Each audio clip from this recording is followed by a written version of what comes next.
Welcome back into the Dead Arm Sports Podcast. Josh and Jell here live on a Tuesday after the Super Bowl. You're listening to us on Wednesday. On a Tuesday. Start of the Netflix show. If anybody's got Netflix out there, full swing, the behind the scenes Hashtag not look a at sponsor. PGA Tour. Yes, definitely hashtag not a sponsor, but definitely looking to forward to firing that up a little bit later on, a little behind the scenes action on the PGA Tour. So, well, what's going to be cool about that is, you know, they were doing all that recording.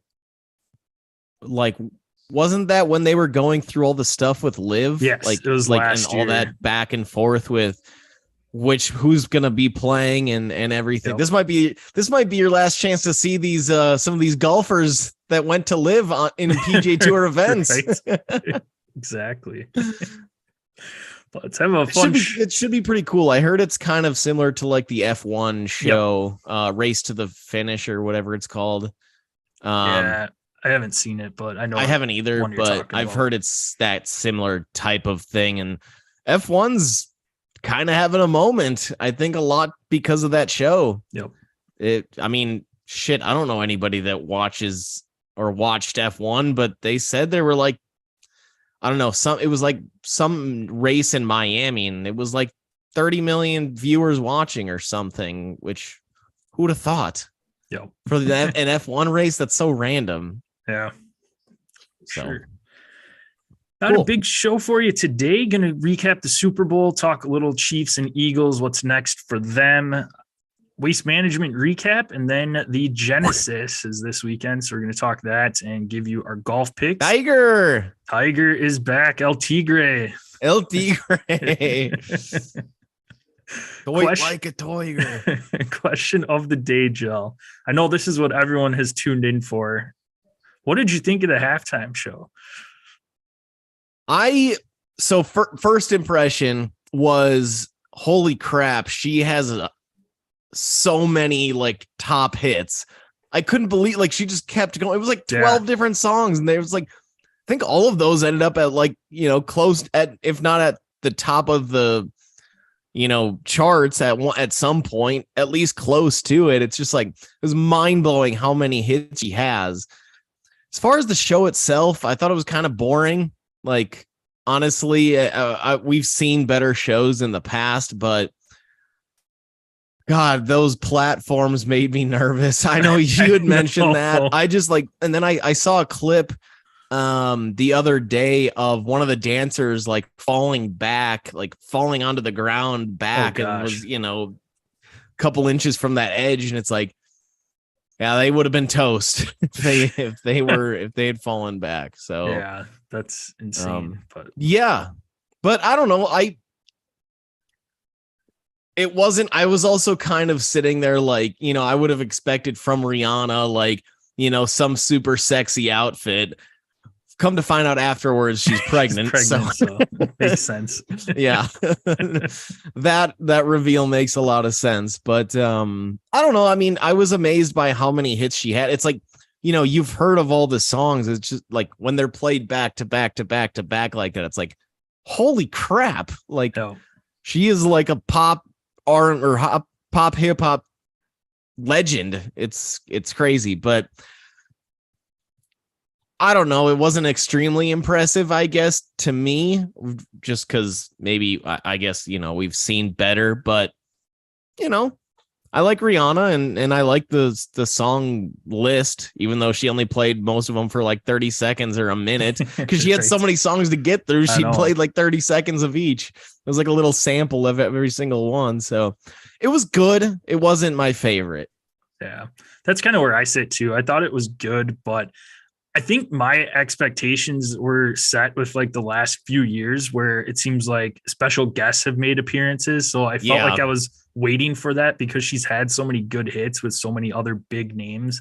I mean, I was waiting for like Love the Way You Lie and then Eminem to make an appearance. I thought I was waiting for that too. Yeah. But I think it's because she's had so many songs to hit. Absolutely, which is fine. I think I just was, I guess I kind of ruined it myself because I just kept waiting for someone else to pop out onto the stage and it didn't happen. So yeah, but yeah, no, you'd mentioned those platforms and I am terrified of heights. And that was just like, yeah, just some of the angles they were showing. I was like, no, I mean, No I just chance. like imagine being on that platform and like looking down and being so far from the ground, like, Right. like, I would have been laying whose down on my idea was stomach this? in the You're middle of gone. this. Right. Just crazy.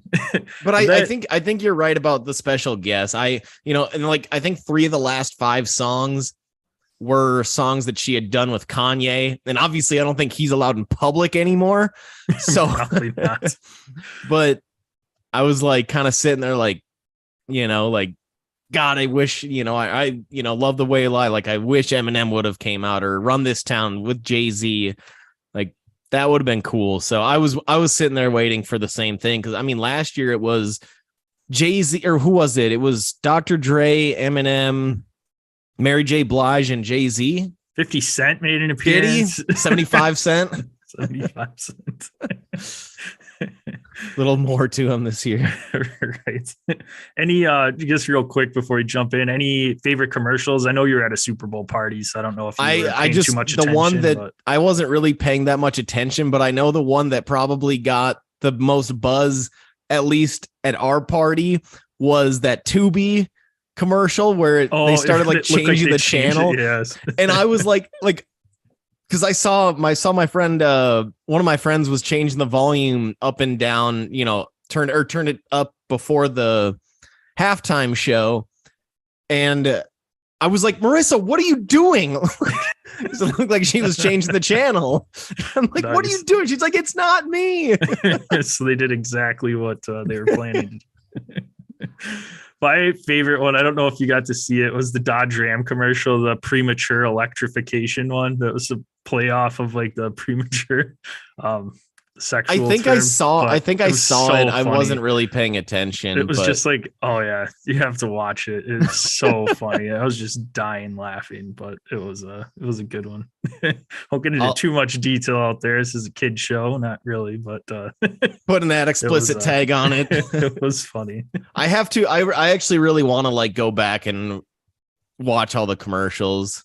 You can find them online all over the place. For sure. And they have them all, like, usually you can find like a top 10 or top 20 or whatever, and you can go through and just find the good ones. So, all right. Apparently there was a Tesla commercial that was only shown in certain markets where they had these Teslas like running over dummies of children and saying like, this technology is unsafe. Like, NHTSA, like, do something about this. Like, don't allow this fully autonomic driving technology. Okay. Like, don't allow this because, it was showing like pedestrian, like, dummies of pedestrians getting hit or like strollers getting smoked. It's just like, Jesus. Yikes. Okay, I get it. Wasn't it the Allstate Mayhem guy driving around? Hashtag not a sponsor. Hashtag not a sponsor. We can be found at Dead Arm Sports, Twitter, Instagram. Check us out on YouTube at Dead Arm Sports. Type it into that search bar. Will be the first thing that pops up. Make sure you subscribe. Click the bell there. We monitor that chat, so that way you can ask us any questions there in that chat box. If you miss out on that, Gel can be found at DasGel. That's at DASJEL. I can be found at DasJPEC. That's at DASJPEC. Give us both a follow at Dead Arm Sports, at DasGel, at DasJPEC. Subscribe, rate, and review the podcast on your favorite listening platform. Send us a screenshot, and we will swag you up for free. Super Bowl is in the books. NFL season is in the books. Chiefs coming away victorious 38-35 in what was an awesome game up until that last 2 minutes. We'll get into that a little bit, but both quarterbacks I thought played just unbelievably in this one for different reasons. Jalen Hurts, 3 rushing touchdowns, passing touchdown. And then Patrick Mahomes re-injuring that ankle on the TJ Edwards tackle. Oh God. Right before halftime. Again, right before half. But came out. I mean, you were messaging they probably shot him up with some sort of horse tranquilizer, but didn't look too bad in the second half. Obviously, it was noticeable, but busted off a couple of runs that I thought he had a 30-yard scramble. Yep. So no, overall though, I thought it was solid. We got the game that we wanted to. It was back and forth, high scoring. Eagles were up by 10 at halftime, and Chiefs just kind of climbed back into it. But what were some of your initial takeaways from this one? Yeah, I mean, right away we saw the scoreboard. I think it was 28-14 at one point or something along those lines. And it's like, this lead isn't safe. They have Patrick Mahomes. Like, Right. this lead is not safe. So really, or maybe it was 21-14 at that point or something. But, that if Jalen Hurts doesn't drop that fumble or, drop that ball for that fumble, scoop and score, Tostitos scoop and score, not a sponsor. We might be looking at a completely different ball game. I mean, probably not completely different because it's still Mahomes on the other side, but that could have been a 10 to 14 point swing if the Eagles took that possession and went down and scored. So, and their main, you could tell the Eagles' main strategy was play keep away from Patrick Mahomes. Oh, yeah. And the Chiefs still put up 31 on offense, 38 total. That's so impressive. I know Vic Fangio came in at as like a for the just the last 2 weeks as like a special advisor or something like that. Right. Yeah. And whatever advice he gave, not great, which makes sense given that when he was the head coach of the Broncos, they went 0-6 against Kansas City. So, but no, I mean, great game, obviously. Jalen Hurts, he was awesome. He reminds me kind of like, a young Russell Wilson, at least back in the mid 2010s, maybe late 2010s when Russ was really at his peak, when he was running the ball around.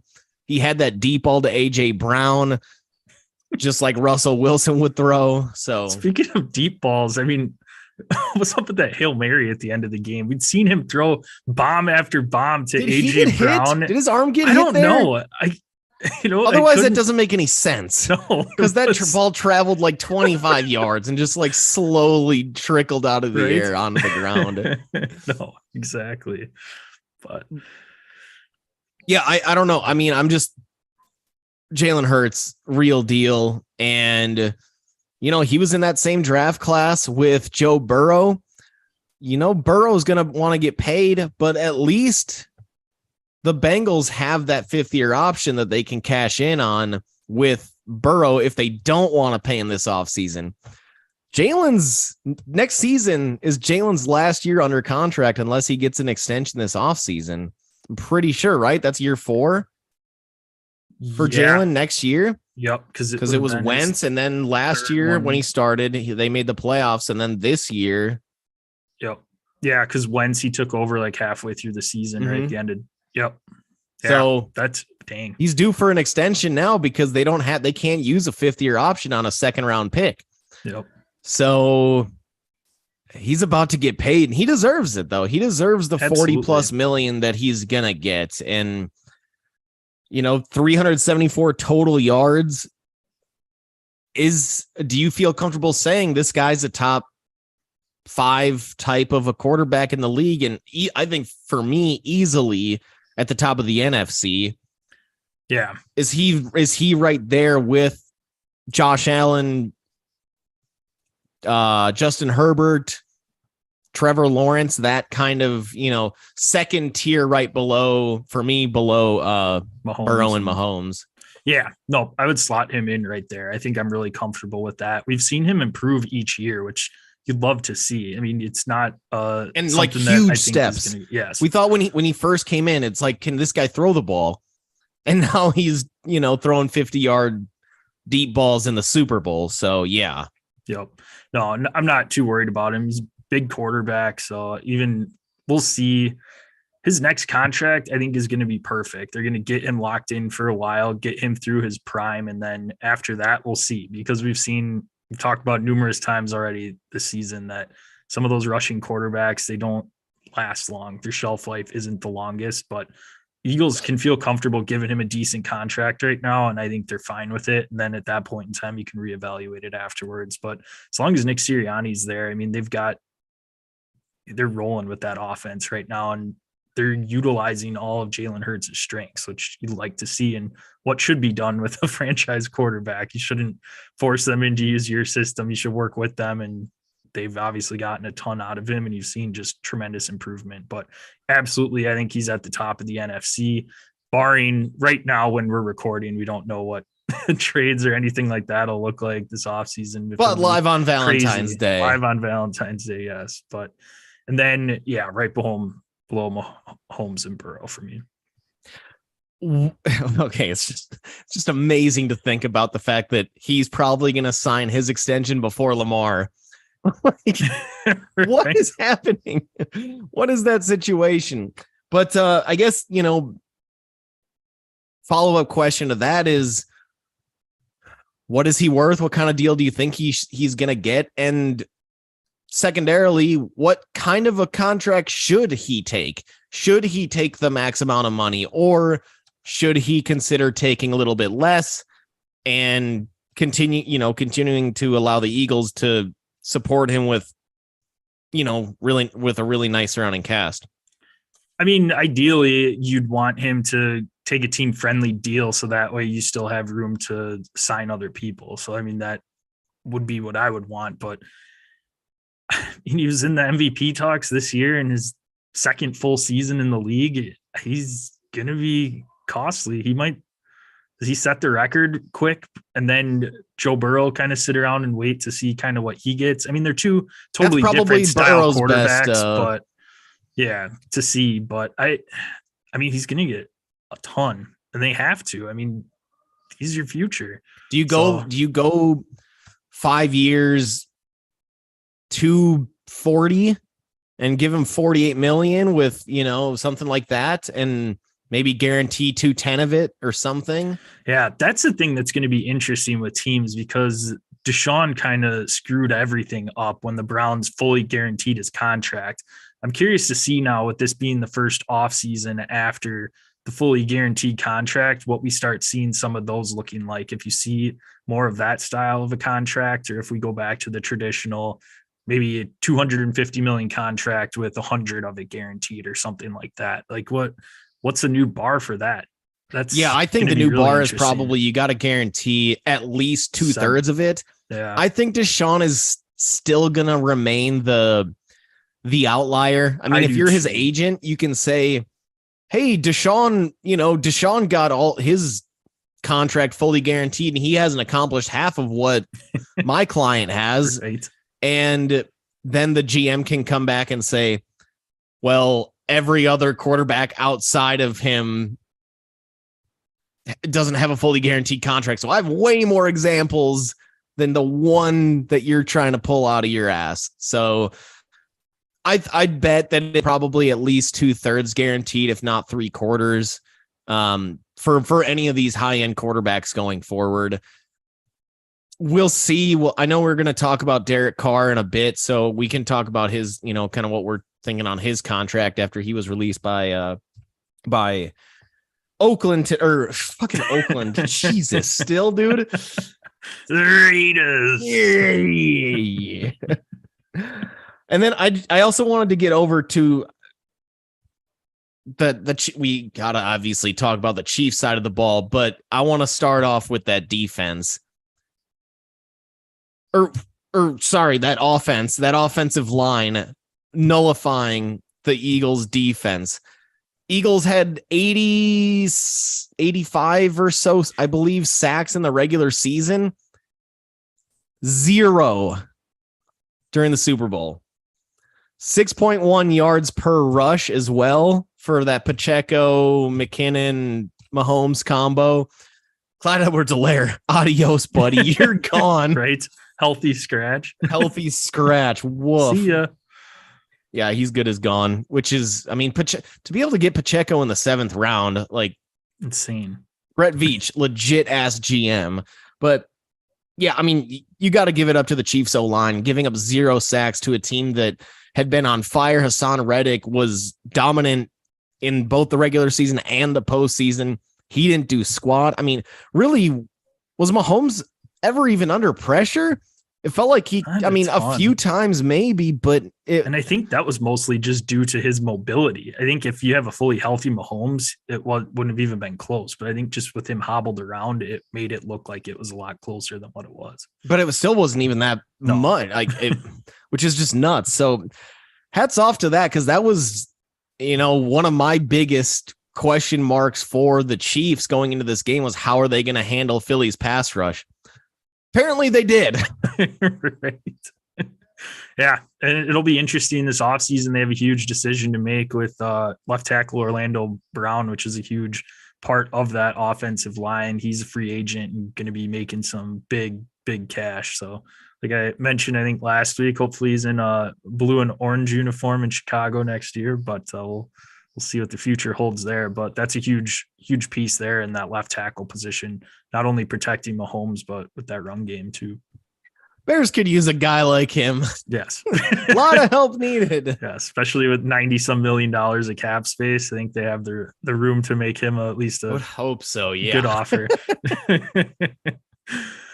The other thing I wanted to bring up in that game, Jill, I think we have to bring up here is that James Bradberry, last 2 minutes of the game, that holding call on Juju Smith-Schuster, it was the right call, but just ruined what was an awesome game. I mean, even James Bradberry, you give him a lot of credit because he came out after the games like, yeah, it was a hold. I was hoping I was going to get away with it and didn't. So, something I heard that's interesting, Rob Ninkovich, when he came out on some podcast, sorry, I don't know it off the top of my head, so I can't give credit, but he said when he was playing with the Patriots and the other team was wearing white, Belichick would have all of his defenders wearing white gloves.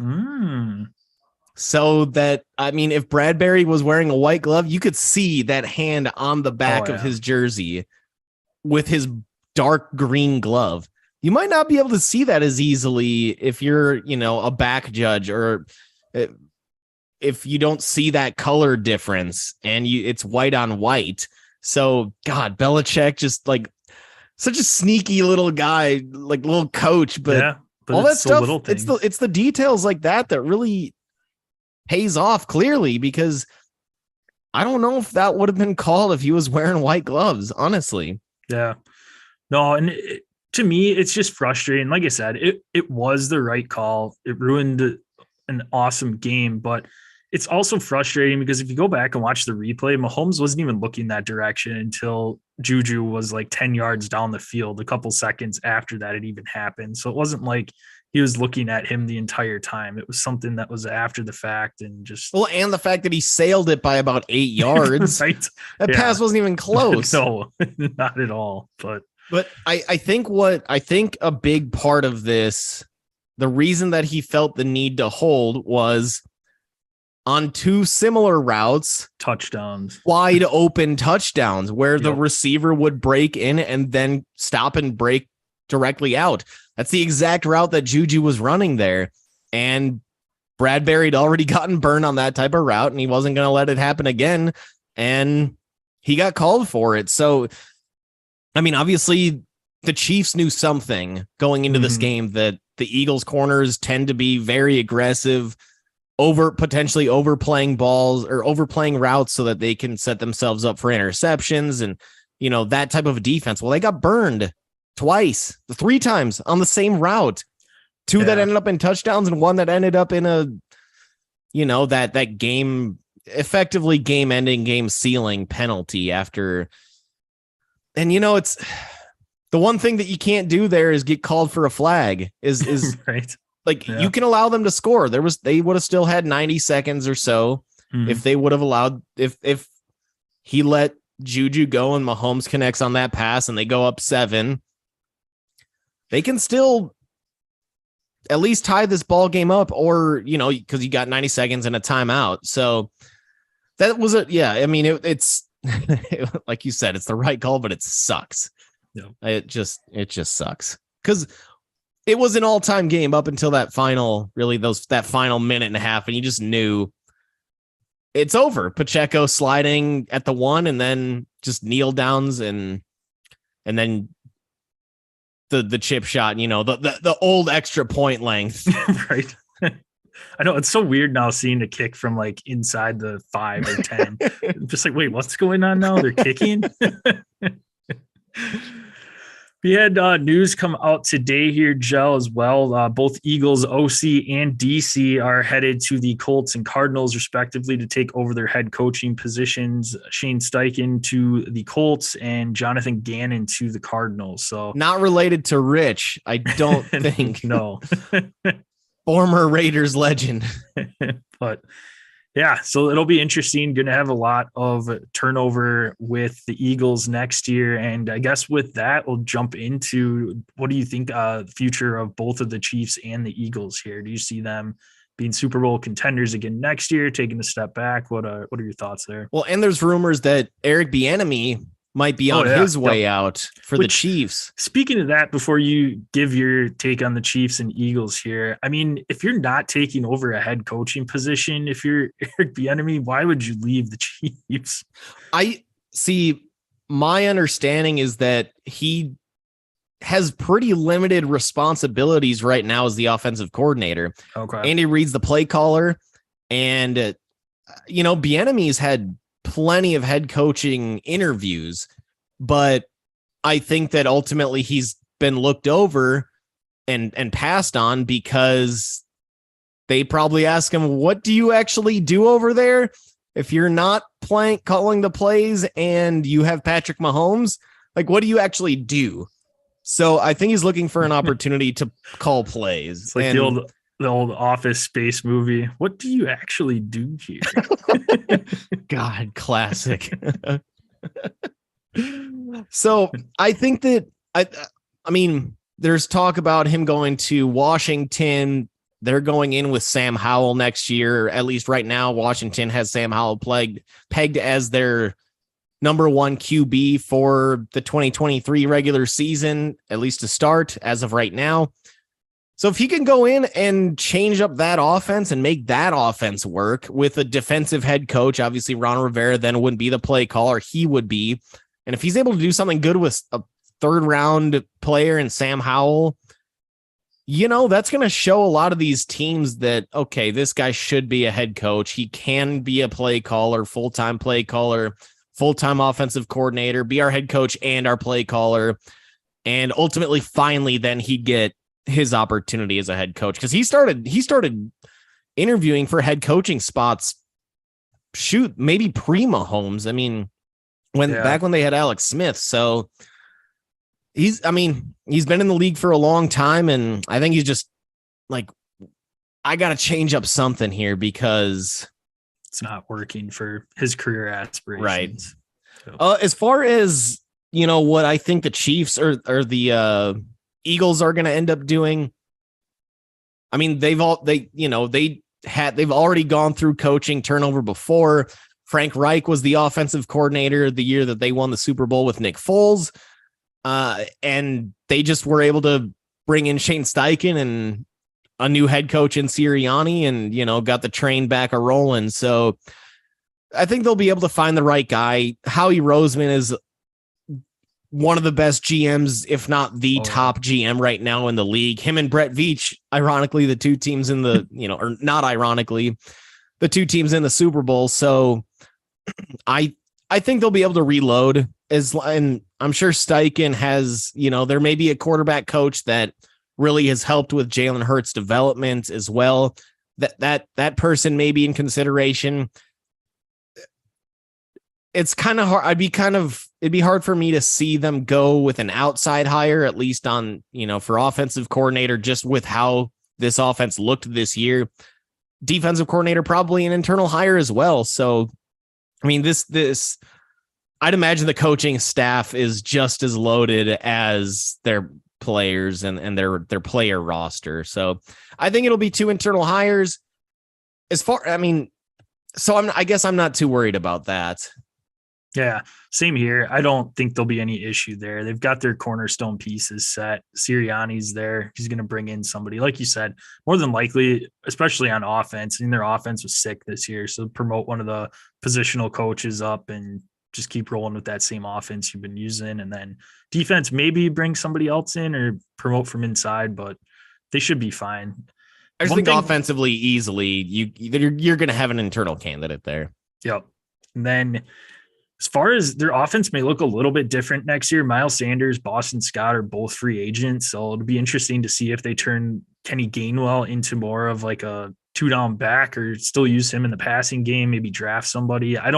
Miles Sanders, I don't think you bring him back. It doesn't make sense. I think you just go with the cheaper option in the draft and still get the same result. Jalen Hurts is the one mostly running on key plays inside the goal line. So you just need someone from the 10 to 10 yard line. I don't know. Yeah, if you can get, I mean, there's guys that are going to be there in the third and fourth round. I love Kenny Gainwell in his current role.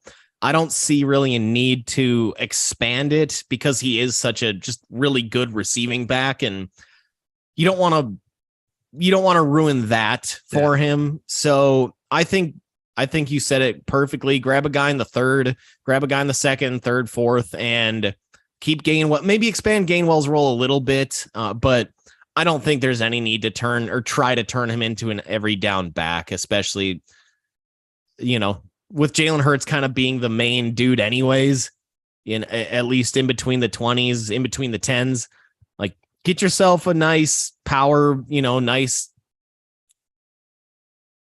power, more traditional back, kind of somebody that can fill in the Miles Sanders role, which, let's be honest, it wasn't huge. He was okay when he was called on, but they didn't call on him that much. So, and Miles Sanders is a fine back.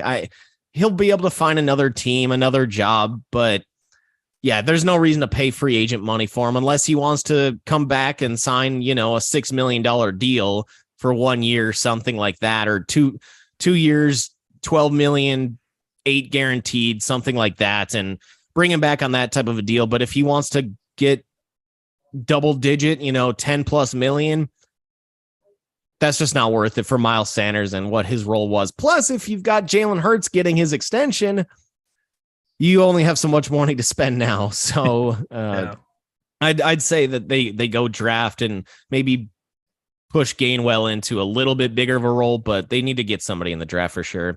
Boston Scott is an interesting one, though. I mean, he's a legitimate, number 3 back in that rotation. What's his role on a different team? It's not going to be much more expansive. Same thing. Yeah. Yeah. So maybe they can get him on the cheap and keep him around. Yeah. As far as their outlook for next season, I think going into the season, they're going to be heavy favorites in the NFC. I don't really see another heavy team favorites. I don't think San Fran's still out there. Yeah.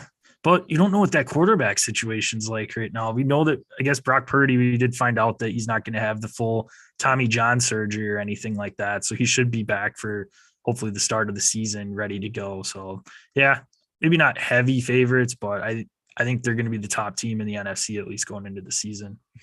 It's going to be weird. There's always one team that ends up with Super Bowl hangover. And we saw that with the Eagles after they won their title in 2017, that they just fell off. They were never, and a lot of that had to do with Carson Wentz going from an MVP candidate to then being just completely worthless.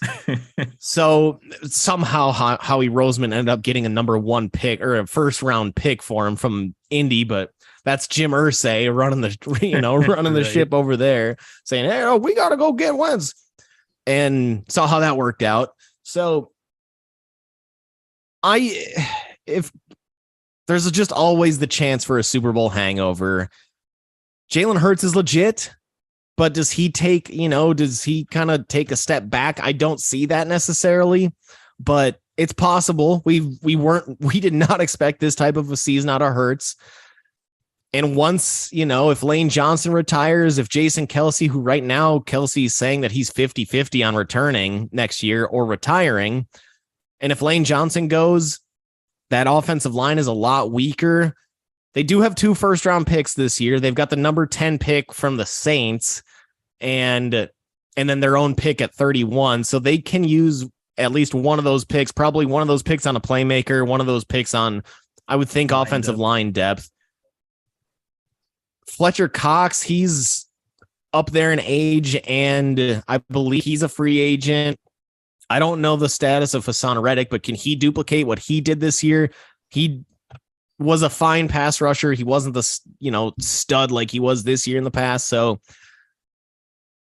got to wonder if like all the stars happen to align for Philly and they end up taking an inevitable step back, or if they're able to do it again. I mean, we'll see. Losing in your offensive and defensive coordinators, that's not an easy thing to just, if they go internal, a little bit easier to replicate. But again, that's two of the big, that's your second and third biggest, most important coaching positions that are gone now. And you don't know. And Steichen and Gannon.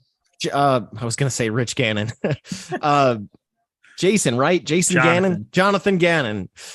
Boy, still recovering, I guess. I mean, they might be taking guys with them as well for their staff and promoting some guys. So I feel like there might be a lot of turnover, but they still have Jalen Hurts, who right now is by far the number 1 quarterback in the NFC. Who would have thought we'd be saying that? That's insane. Yeah. But that's why I say, hey, it's possible that he takes a little bit of a step back. So, but you do still have Devonta Smith, AJ Brown, Dallas Goedert's a top 5-ish, top 5, top 6-ish, top 10 minimum tight end in the league. AJ Brown's one of the top receivers. Devonta Smith might be the best number 2 receiver in the league, at least the way that he played, especially the second half of this year. So it's just a lot. I think there's going to be a lot of turnover.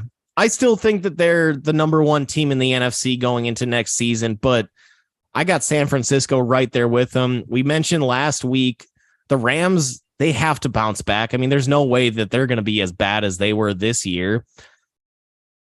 Who knows what's going on in the NFC North? Are the Lions for real? I mean, they finished the season, I think 7-3 in their last 10 or something. Yeah. Something wild like that. Does Rodgers come back and he maybe returns a little bit to form with those receivers in their second year? Or does Jordan Love come in and light it up? Vikings, I mean, I'm not a buyer in the Vikings. There's, as we talked about last week, I think they may end up missing the playoffs. Cowboys, they have their ceiling, but they might be the number 3 team in the NFC. So I'm not going to say clear favorites for Philly in the NFC, but they should be the favorites going into next year. Yeah, and I think of these 2 teams, if anyone does have that Super Bowl hangover, like you said, it's going to be the Eagles. I don't see the Chiefs. I mean, the Chiefs are a team. They have the best quarterback ever, maybe. Yeah, they should be fine. And I mean, the only thing that stinks with the Chiefs is that AFC is so much tougher than the NFC. So it is going to be hard for them to get back to the Super Bowl, but they're no worries there. I mean, you've got a couple, Mecole Hardman and Juju Smith-Schuster, I think, are up, but adios, Juju. Right? Yeah, doesn't matter. Bring in the next guy. Or as AJ Brown calls him, TikTok boy. He tweeted out today. I'm going to find that little Twitter sparring they had really quick, but continue. Yeah. But so I don't see any issue at all from the Chiefs. They're going to be rolling regardless. So they got all the pieces in place and they found ways to win even in the years before they brought over Orlando Brown from Baltimore. I mean, they still had a way to get their line going and everything. So I'm no question Chiefs will be right back in the playoffs next year. Yeah, this little Twitter spat between Juju and AJ Brown. Juju tweets out a Valentine's Day card with a picture of James Bradbury on it, and it says, "I'll hold you when it matters most." That's pretty funny. But I think AJ Brown takes the crown here as the ultimate victor on Twitter. He responds saying, "First off, congratulations. Y'all deserve it. This is lame. You was on the way out of the league before Mahomes resurrected your career on your 1-year deal, TikTok boy. He admitted that he grabbed you, but don't act like you're that or ever was. But congratulations again." I just love calling him that he calls him TikTok boy. That's so awesome. Funny. That is fantastic. Any other notes on the Chiefs, Joe, before we jump into a little Derek Carr news?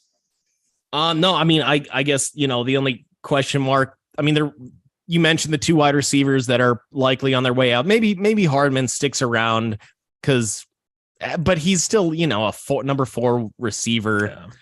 So I could see him gone. And I mean, Juju had a few balls that he caught, but he's also catching L's on Twitter. So I think he's probably on his way out too. Yep. And that was one of those receiving cores that was already kind of weak. I mean, they really had no number 1 wideout. So no. Pretty amazing that this is a wide receiver core. Number 1 wideout. Exactly. That's all you need. News dropped today that the Raiders released Derek Carr, which was inevitable. They gave him room to go and try and find a trade partner, and Saints brought him in and everything. But essentially, Derek Carr is like, you guys are going to be on the hook for a lot of money if you keep me under contract through Tuesday. So I know you're going to release me. The ball's in my court, and I don't want to trade. I've got a full no trade clause. Here's my 2 middle fingers up in the air, flying high as I walk out the door, and have fun with that. So Raiders end up getting no compensation, release him today, and he is currently free to sign with whatever team he wants. So I don't blame Derek Carr for doing that at all. That was totally the right move on his part. Be a free agent, so that way you can go and try and get the most out of your next contract. You're going to be on your 3rd contract, I think, at this point. And then any favorites that you see? I mean, obviously the Saints are going to be in the mix. He went and took a visit. Carolina's probably a team that'll be kicking the tires. I mean, you could probably throw any NFC South team kicking the tires on him at this point in time. But any favorites to land him that you like, or any teams that you think he should go to that'd be a perfect fit? I mean, I like him in Carolina. I think that I would Free like DJ Moore. Freaking finally get him a quarterback. Goodness gracious.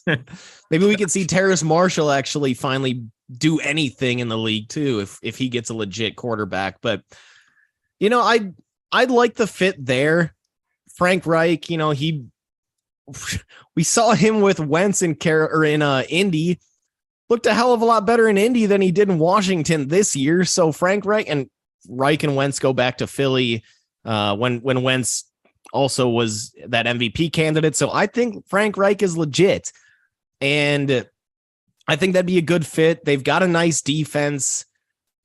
Shoot, they were better last year, significantly better at the end of the year when Sam Darnold was there. So Derek Carr's an obvious, clear step up.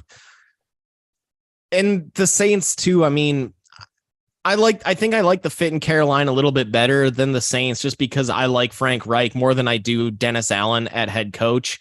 But those are the 2 obvious teams.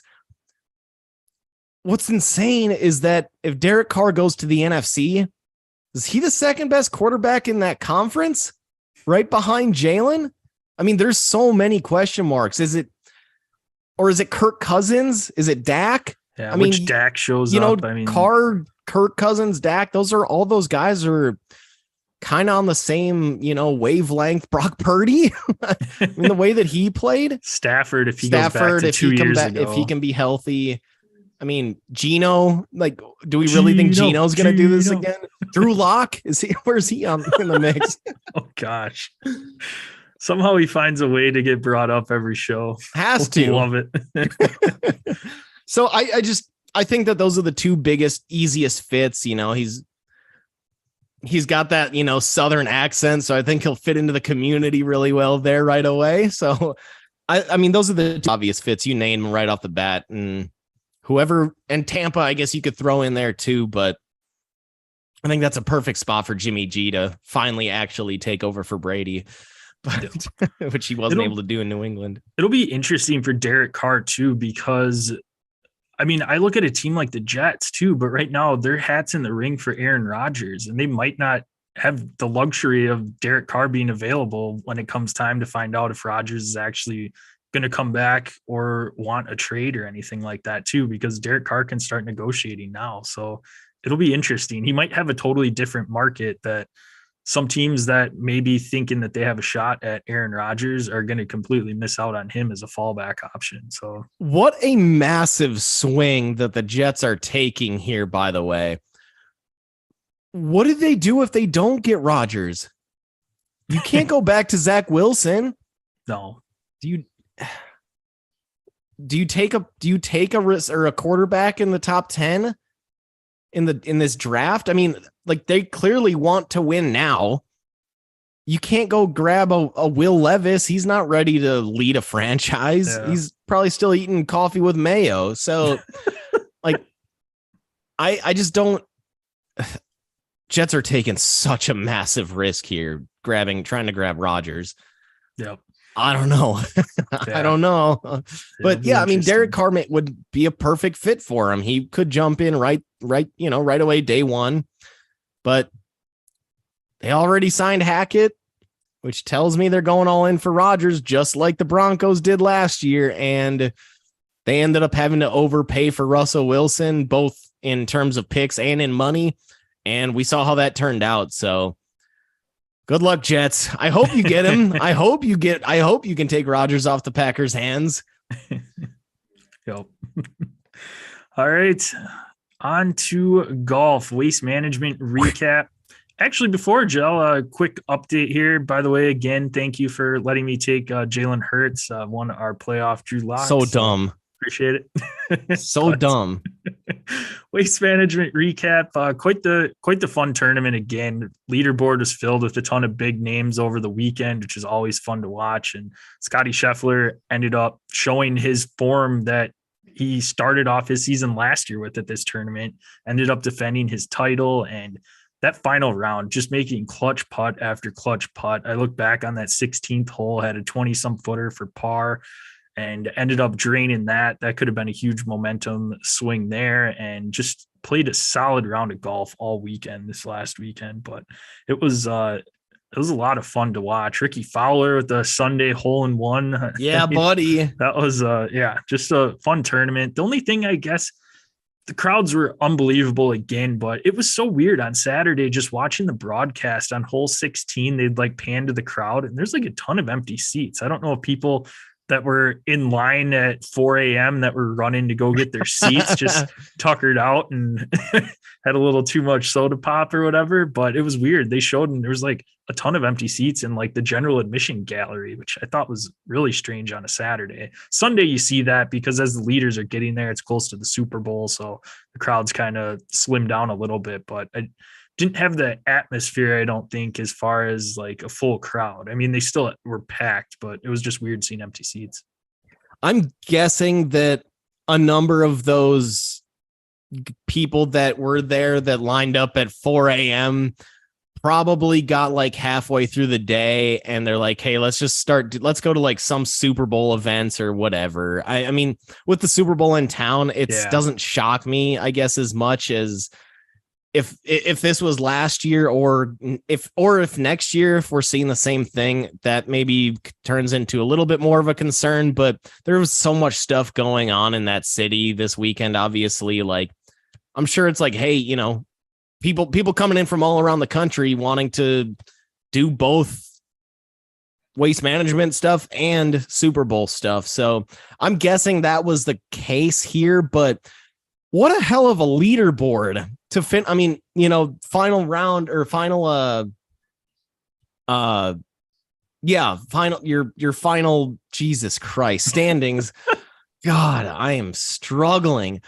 Scheffler, Nick Taylor, Canadian dude that I hadn't really heard much out of, but he was there all week and Saturday and Sunday. Yep. Finished Sunday 6 under, tying Scheffler for, you know, both of them 6 under. And yeah, you mentioned Scotty. If he would have bogeyed that 16th hole, 17 and 18 become a lot more interesting for that battle for first place. But John Rahm, another top 3 finish. Justin Thomas roars back with a sweet weekend after he started off pretty cold. Jason Day still remaining finish. Pretty hot, finishing in the top 5. So, I mean, Spieth was there all weekend. Xander Schauffele was kind of up and down a little bit. He started off pretty well and then fell off, and then had a nice Saturday.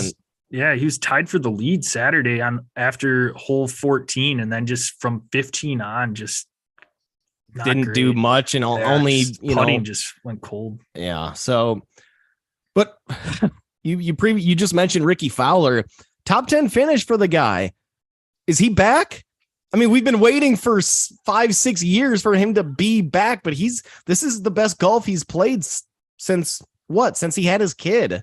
Yeah. So since he won this tournament in, I think, 2019, but yeah, he always plays well at this tournament. So I want to see him do it another tournament, but he's had a pretty solid start to his season. I think he's got one missed cut, but he's looking better. His swing seems more consistent. He seems more comfortable out there. It seemed like last year he's on the tee box. He doesn't know where that ball's going. He just didn't have the control that he has in the past. And I saw he switched over too. He's got the longer putter now. So he's trying everything to switch it up, and it's working right now. So yeah, hopefully it is. Golf's more fun when Ricky's in it. I know he's a crowd favorite, and it's one of my favorite golfers too. So it's always fun when he's the best mustache in the game of golf. Oh, yeah. The Dirty solid. Sanchez. Yes. Yeah, I thought for a while there, Jelly mentioned both of our golfers. I was going to gain some ground in our golf picks, but Justin Thomas, like you said, roared back over the weekend and got your lead back out to a solid 7 strokes. So Justin Thomas finished -13, and I was at Xander Schauffele -10. So 2 good showings. Absolutely. I really wasn't. I mean, Justin Thomas, the way he started, I thought that, and the way that Schauffele started, I thought I was screwed. So, but JT had a really nice Sunday. Yep.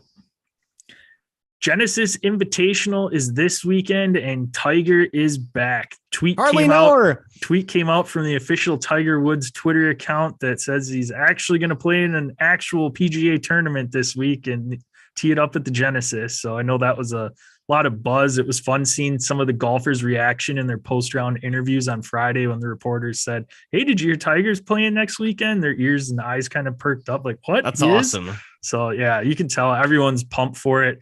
I mean, epic grouping for him in his first 2 rounds. Rory McIlroy, Justin Thomas. So I mean, that'll be just awesome to watch on TV, and we wouldn't expect any other 2 golfers to be teeing it up. I was gonna say that's perfect for pairing with Tiger. 2 of his better, especially with all the business that him and Rory are doing with that. God, I keep forgetting the name of it. That not the Super Golf League. Yeah, no, it's that like was the TGL or something. Something like that. But yeah. So that's, I mean, Rory, I'm not surprised there. And Justin Thomas, again, it's, 3 of the biggest names in golf and 2 of Tiger's guys that he's, closest with in the PGA Tour. So no shock there. Him and JT have done a lot of one-on-one work together too. So, you got to be obviously extremely stoked for that. Oh yeah. What are you expecting from him? I don't think either of us are going to be throwing him into our picks at the end of this. At least, don't speak for me, buddy. All right, but what do you expect from him in this one? I mean, you've heard all week, at least with what I've been reading here and in other shows and everything, is Genesis really Riviera Country Club? It's not too tough. It's downhill on 1 and then back uphill on 18. Otherwise, it's relatively flat. So hopefully he gets around okay. I'm sure he feels comfortable enough to obviously play in this. You got to think that he's going to be playing in this, probably at Sawgrass in March, Masters, obviously. So he doesn't want to put the Masters in jeopardy. So he's got to be feeling pretty good, or at least good enough where he thinks he can get around for 4 rounds of golf. But we saw him play with Charlie back in early December. And obviously he's out there for Charlie. So he's wanting him to have a great time. And Charlie, I mean, is going to be awesome. God, he's good already, man. Yeah, but we haven't seen a ton from Tiger Woods, especially in a tournament. Last time he teed it up was in that U.S. Open last year, I think. Open The PGA Championship, I Open think. Championship. Okay, yep. But what do you see from him? Any expectations to at least make a cut? Is that kind of where you think That's his what goal I'm should hoping be? for, is just a made cut. I want to see him on Saturday and on Sunday. What's weird is like this is kind of revered as his tournament and his course, yet he's never Yeah. won a tournament here. So Couple T2s, but yep. but never won it. So I mean, I don't really have high expectations. I have no expectations. I have hope that I see him on Saturday and Sunday. That's about it. It's just going to be cool enough to see him tee off on Thursday and again, see that whole group just tee off on one on Thursday and just watch those guys, listen to the ovation that he's going to be getting. But he said in a presser this weekend that he wouldn't be out there if he didn't expect or didn't think that he could beat these guys. So, he feels good. He must feel like he's healthy enough to play. We've seen the challenge of him being able to do it for 4 full days, given, how much walking it is. But he's got a full off season under his belt now to rest that thing. And hopefully it's healed up 100%.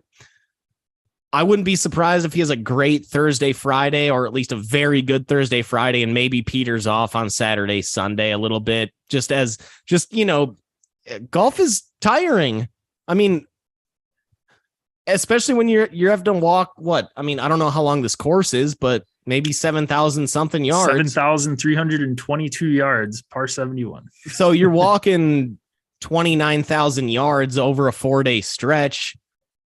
That's a lot. That's just a lot for somebody that maybe isn't used to walking these courses as much as he used to when he was playing every weekend. So I could see him having a really good first couple rounds, and then really the cream rises to the top on Saturday, Sunday, and he kind of falls back a little bit. But I'm hoping for a made cut. That's all I really care about with him, so that we can get 4 days of watching him out there. Absolutely. Other golfers teamed it up with Tiger this week: Keegan Bradley, Patrick Cantlay, Joel Damon, Jason Day, Tony Baloney Finau, Matt Fitzpatrick, Tommy Fleetwood, Ricky Fowler, Max Homa, Billy Horschel, Big Dick Vic Hovland, Sanjay Im, Hideki Matsuyama, Rory McIlroy, Colin Morikawa, John Ramalama Ding Dong, Xander Schauffele, Scotty Scheffler, Jordan Spieth, Heath Theegala, Justin Thomas, and Will Zalatoris coming back in after what a freaking off. Squad. But of course, all these guys want to play in Tiger's event. Yep. And it's, I think 23 out of the top 25 in the world are playing in this one. So, I mean, back-to-back tournaments now that are just awesome. But speaking of Tony Baloney, not talking about Finau, but talking about Kadarius Toney, longest punt return in Super Bowl history on that one that he, throwing it back to football for a second there. Just a quick little note there. If you are going into trivia sometime, keep that in the back of your head that Kadarius Toney owns the longest punt return in Super Bowl history. Trivia to betting, Joe. Who are some of the heavy favorites in this one? Perfect. John Ramalama Ding Dong, again, not a surprise, sitting there at the top at plus 775. Rory and Scotty Scheffler at plus 1,000. JT at plus 1,200. And Xander Schauffele at plus 1,600. That's going to round out your top 5. Right behind them, those 5, Tony Baloney Finau, Max Homa, and Colin Morikawa. Max Homa has played some really nice golf this year, and he's played well in this tournament in the past. So I'm glad to see him up at the top there. Yep, or in that top 8. All right, time for our picks. You're new to the show. Welcome in. Each week, starting with the Century Tournament of Champions, Jell and I pick a golfer, whatever their score is relative to par. That is the score that you get. Keeping a running total. Cut doesn't matter. Whatever your golfer finishes at, if they miss the cut, that's a score you get. Cut's only important if Jell and I tie for strokes at the end of the year. So probably not relevant, but I think that's 1-0 right now. I think I have 1 missed cut. Yes, sir. Your streak's alive, Jell. Every golfer you pick so far has streaking made the cut. So you can't pick the same golfer as your opponent for that week. And once you use a golfer, you cannot use them again. I am 7 strokes down, so I get first pick this week. A lot of big names out there, Jell. not going to go with one as big, decent name out there, but this guy was the 2020 champ, tied for 4th last year, and is the all-time earnings leader at the Genesis Invitational. He rocks some mustard-colored shirts that I absolutely can't stand. He leaves the flag in when he putts, but I'm going to be rolling with Adam Scott this week. So. Oh, my God. Adam Scott. Hey, this tournament is one of his favorites. It's in his wheelhouse. He performs well here every year, and that's what I need right now, is to keep pace and maybe pick up a couple strokes here. So I'm gonna roll with the guy that's hot at the Genesis. Adam Scott, hot Scott. Not related to Michael as far as we know. I'm going to go with another player that finished last year with tied for 4th. The year before, 2021, tied for 5th. You named him Big Dick Vic Hovland. Nice. He's, this season so far, he's played in 6 events, 5 top 25s, 2 top 10s. He's made the cut in all 6 events. So he's playing good golf.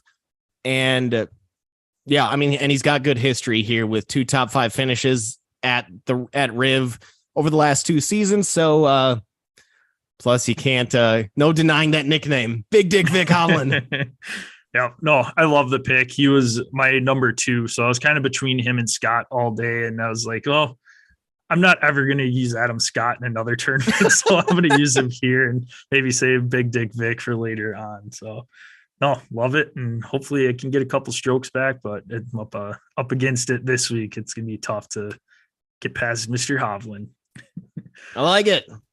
That'll wrap Adam up. Scott with his freaking putting with the pin in.